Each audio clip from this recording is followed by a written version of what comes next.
ladies and gentlemen. This is how to photo booth, take one. And this is one of the first edition book on the photo booth life hack written by me. So some of the notes from my book is following.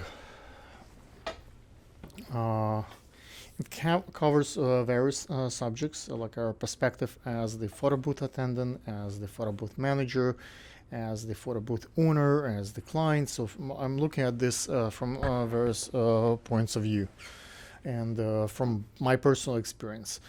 Chapters that I discuss here are following. I talk about marketing, setup, pricing, what else? The advertising, SEO, and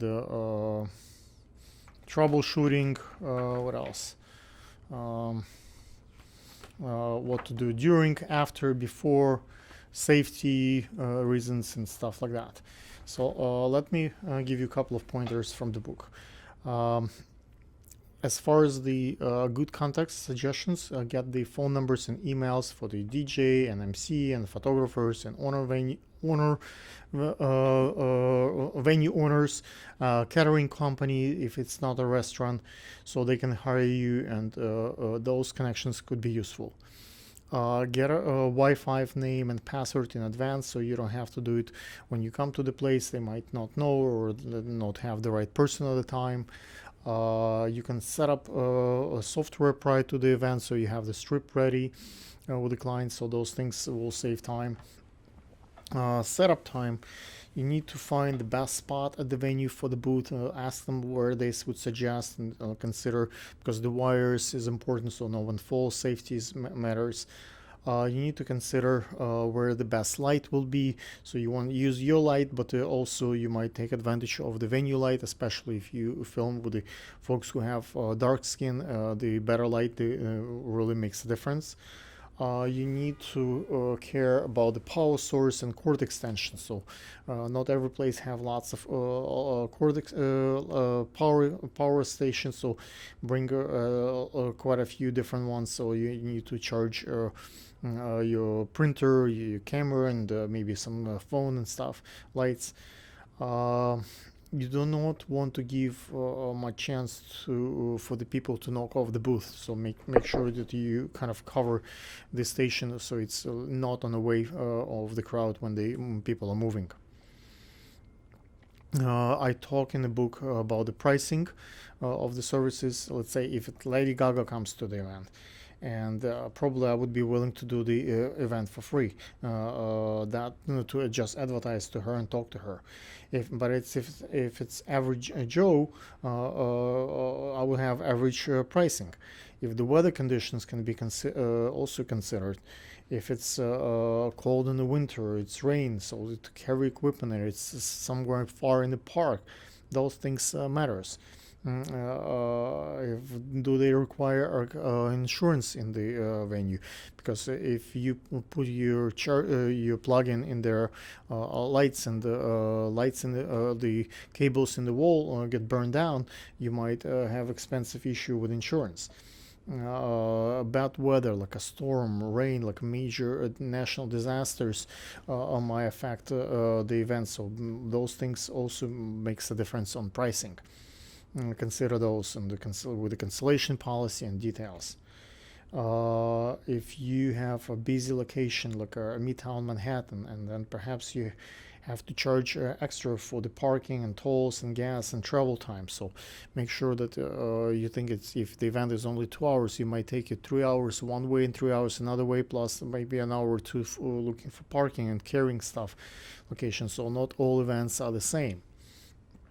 If the event is on Christmas Day and or New Year or busy day, like when everybody wants to get married, that also makes a difference in priority.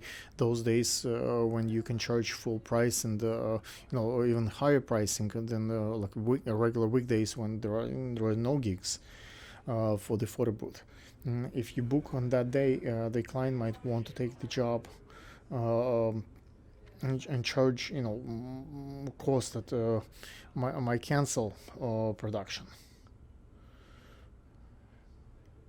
If the client is booking you on the same day, that's a very very short notice, and so that's also could be considered important. If a client cancels on you on the last minute, which often happen, people cancel the parties, people lose jobs, or someone dies, or in the family or something, so you need to have those deposits considered in that time, because you cancel someone else and then the first gig doesn't come into place. Find equilibrium, what's fair for everyone, for you and for the client, and so you can still make money. You do not work at the cost. You have to make a profit. It's still business, right? Consider equipment brakes, car brakes. You need to price all that in. Marketing effort also has to be priced in. If you spend time marketing for your for your services, that's also time that you need to get paid. If I sell photography service for good money, like let's say 1,500 and up, I would be willing to throw a photo booth for free as maybe a free service. I would sell a photo booth to high-end photographers and filmmakers as additional perk, so they can offer that as part of their production. If I do photography, it's like for $500, for example, and I would charge additional $100 for simple tablet booth with no printer. That might also work. Because I just put it, it doesn't take much work to set up and take care of it.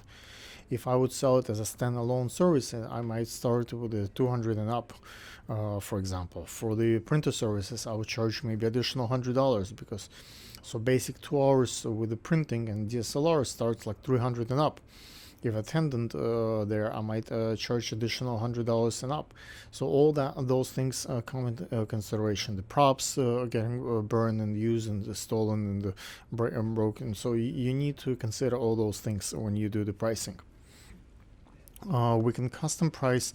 Depends on the road conditions.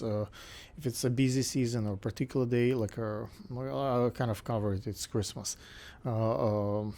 Everybody wants to be home with their loved ones, so you can charge more for those days when you really want to to be with your family. Let's say weddings are often in August, so it's a high season. You might charge more on those days. So end of December, busy like holidays, parties, and that's when the most gigs take place for the photo booth.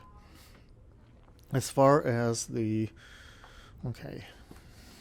let's do it as a separate one.